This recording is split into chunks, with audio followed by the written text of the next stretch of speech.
Iran के खिलाफ नया ऑपरेशन यूएई से शुरू होगा। पेंटागन में इस्राएली प्लान पेश कर दिया गया।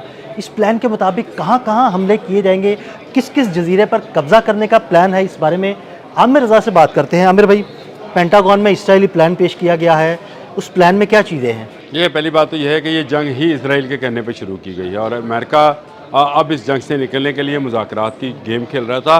इसराइल ये चाहता है कि ये जंग कंटिन्यू रहे। उसका फ़ायदा इसमें है कि वो पूरे मिडल ईस्ट पे और सऊदी अरब के बहुत सारे इलाकों पर इसी जंग के ज़रिए कब्ज़ा करना चाहता है। वो चाहता है कि ईरान के तमाम न्यूक्लियर पावर प्लांट्स जो हैं उनको तबाह किया जाए। अब जो नेतन्याहू ने एक गंदा प्लान बनाकर दोबारा पेंटागन में भिजवाया है ताकि उसकी जो है अप्रूवल मिले और उस अप्रूवल को जो है इस्तेमाल करते हुए वो चाहते ये हैं कि जो 5 बड़ी साइट्स हैं, न्यूक्लियर साइट्स हैं ईरान की, उन पर बेयक वक्त हमला कर दिया जाए और जो उसका सबसे बड़ा तेल का ज़ीरा हाक जजीरे पे है उस पर भी हमला किया जाए, लेकिन ये एयर स्ट्राइक और बॉम्बिंग के ज़रिए हो, वहाँ पर फ़ौज ना उतारी जाए और B-2 बम्बार जो हैं वहाँ पर मौजूद तेल को जलाकर राख कर दें और जो मिसाइल्स हैं जो वो न्यूक्लियर उनके रिएक्टर्स हैं उनको मिसाइल्स के ज़रिए तबाह किया जाए, लेकिन उसमें वो बॉम्ब्स ना फेंके जाएं जो नीचे पड़े अफजुर्दा यूरेनियम को जो है ना, उसके लिए खतरा ताकि ताबकारी ना निकले। देखिए, असल प्लान ये है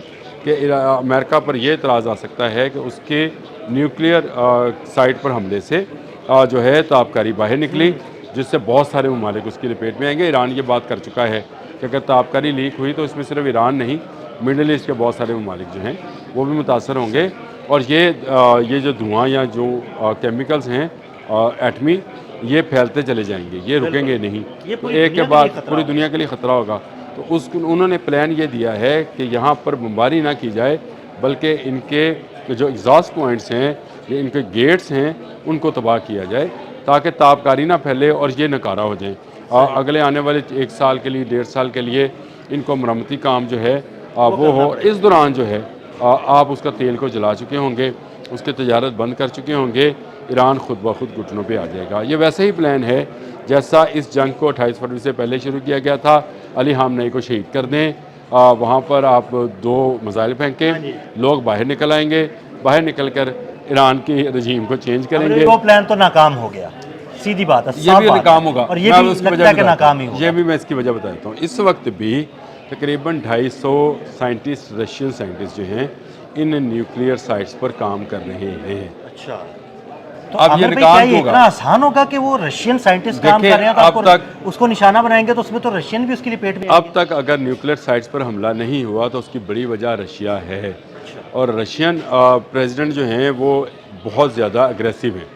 वो अपने लोगों के हवाले से अगर उन पर हमला किया जाता है, उसने पहले एक दफ़ा वार्न कर चुका है, वो बता चुका है कि अगर न्यूक्लियर हमला किया जाएगा तो फिर उसका जवाब न्यूक्लियर से दिया जाएगा और लोगों से संभाला नहीं जाएगा। देखें, पुतिन ने ये बड़े वाज़ेह अल्फाज में कहा था कि अगर आप न्यूक्लियर साइट पर हमला करेंगे तो फिर पूरा यूरोप भी न्यूक्लियर में जाएगा, अमेरिका तक न्यूक्लियर बम जाएंगे और वो इन दिनों में वाकई में न्यूक्लियर की तैयारी भी कर रहा है। खबरें मौजूद हैं, अगर आप कहते हैं मैं आपको भिजवा देता हूं। आमिर भाई, उसने तो मशकें भी शुरू कर दी हैं। मैं यही कह रहा हूँ, न्यूक्लियर जंग से 60-65 हज़ार फौजी उन मशकों में हिस्सा ले रहे हैं। हाँ, 72,000 फौजी है, तकरीबन 72,000 फौजी है। उसमें सिर्फ इन न्यूक्लियर से निपटने के लिए नहीं, न्यूक्लियर गिराने की मशकें भी शामिल हैं।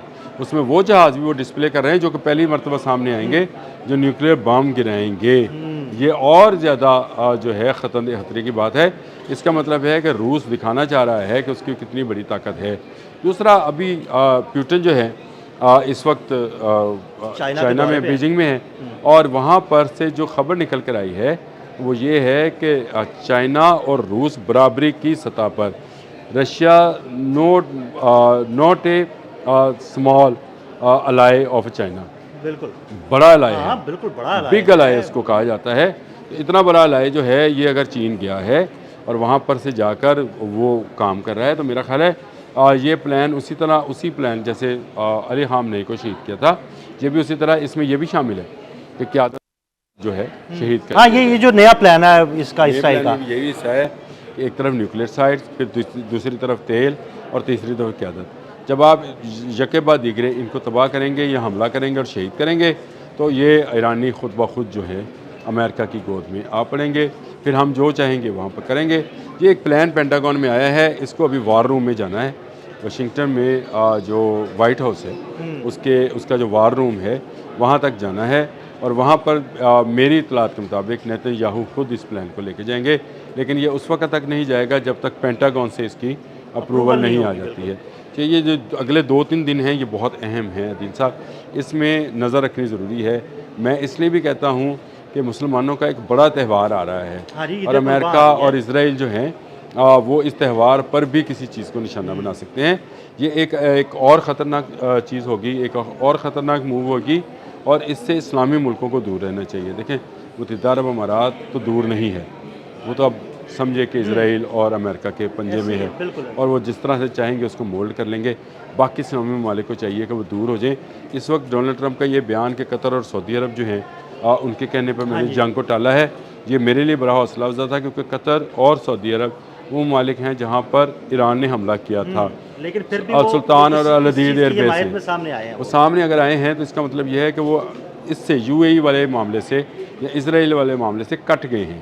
तो ये ईरान के लिए एक अच्छी खबर है, और ईरान के पीछे अगर वाकई में रशिया खड़ा है और चीन खड़ा है, तो मेरा ख्याल है इतना आसान जितना शायद यहूदी समझते हैं कि ईरान को ख़त्म करना आसान है, हाक पर जो है वो तबाही बर्बादी फैला दी जाए, वहाँ पर अगर बरूदी सुरंगें भी हैं या उनके कमांडोज हैं वो भी साथ ही जल जाएँ। अगर भाई इतना आसान होता ना तो अब तक वो कर चुके होते। देखिए, अगर इतना आसान हो तो वो कर भी गुजरते, लेकिन देखें जैसे जैसे जंग जो है आगे बढ़ रही है, जैसे जैसे दिन ज़्यादा गुजरते जा रहे हैं, आज मेरा ख्याल है 81 डेज़ हो गए इसको, 81 डेज़ हो गए, वैसे वैसे अमेरिका भी फंसता चला जा रहा है। अमेरिका के डॉलर्स रोज़ाना की बुनियाद पर बढ़ते जा रहे हैं, और अमेरिका को अभी तक किसी बड़े मुल्क यानी अमीर इस्लामी मुल्क से कोई पैसा भी नहीं मिला है, इवन इसराइल से भी नहीं मिला उसको। तो इसका मतलब यह है कि अमेरिका की इकॉनमी जो है वो हर आने वाले दिन के साथ डाउन हो रही है, और जब आप इस तरह से गिर रहे हों तो फिर आप एक बड़ा हमला कर सकते हैं। डोनाल्ड ट्रंप की उसको कहते हैं कि उनकी तबीयत है, उसमें ये जल्दबाजी शामिल है। वो कहते कुछ हैं, करते कुछ हैं, रोज़ कोई नया बयान दे देता है। 3 दिन का टारगेट देते हैं, तो इसका मतलब ये नहीं है कि ये 3 दिन हैं। हो सकता है कि वो इसराइल का ये नया प्लान है, इसके लिए कल ही मीटिंग या आज ही मीटिंग कर लें, और इस मीटिंग में वो अप्रूवल दे दें कि हमले किए जाएँ और ईरान को जो है सबक सिखाया जाए। दूसरी तरफ ईरान है, ईरान भी इसी बात की तैयारी में है कि वो अमेरिका को सबक सिखाएगा, और उसका साथ देने वाले खलीजी ममालिक हैं, चाहे वो दुबई, अबू धाबी और इसराइल हैं, उनको सबक सिखा सकता है। तो ये जंग, अगर ये कोई समझ रहा है कि जंग का मूड नहीं है, तो दोनों फ़ौजें इस वक्त हाई अलर्ट पे हैं, और अगले आने वाले 2-3 रोज़ जो हैं ये बड़े अहम हैं। ये हफ्ता ही बहुत अहम है। आज बुध है, अगली बुध तक, ईद उल अज़हा तक, यानी अगली बुध 27 तारीख होगी मई की, उस तक, उसकी डेट तक मैं ये समझता हूँ ये बड़े अहम दिन हैं। इन अहम दिनों के अंदर कोई बड़ी एक डेवलपमेंट जो है हो सकती है। अल्लाह करे ये बड़ी डेवलपमेंट मुआहदे की सूरत में हो, अल्लाह करे, बड़ा बेहतर है तो मुआहदे की सूरत में हो। लेकिन कि देखना है क्या मुश्तबा हमनई अपना यूरेनियम, ज़ुर्दा यूरेनियम जो है उसको अमेरिका के हवाले कर देंगे। जो नई शराइत आई हैं उसमें ये शर्त भी शामिल है कि रशिया को नहीं देनी या चीन को नहीं देनी, आपने यूरेनियम जो है अमेरिका ट्रांसफ़र करना है, अदरवाइज़ हम आपके न्यूक्लियर जो है पावर प्लांट सारे के सारे तबाह कर देंगे। वो मैंने आपको बता दिया कि वहाँ पर रशियन साइंटिस्ट मौजूद हैं। जब तक वो मौजूद हैं, इस बात की गारंटी है कि अमेरिका वहाँ हमला नहीं करेगा। बहुत शुक्रिया आमिर भाई, इस सारे मामले पर आमिर रज़ा ने बड़ी तफसील के साथ रोशनी डाली। मज़ीद अपडेट्स के लिए हमें फॉलो करते रहें। अदील अहमद और आमिर रज़ा को इजाज़त दीजिएगा। अल्लाह हाफ़िज़।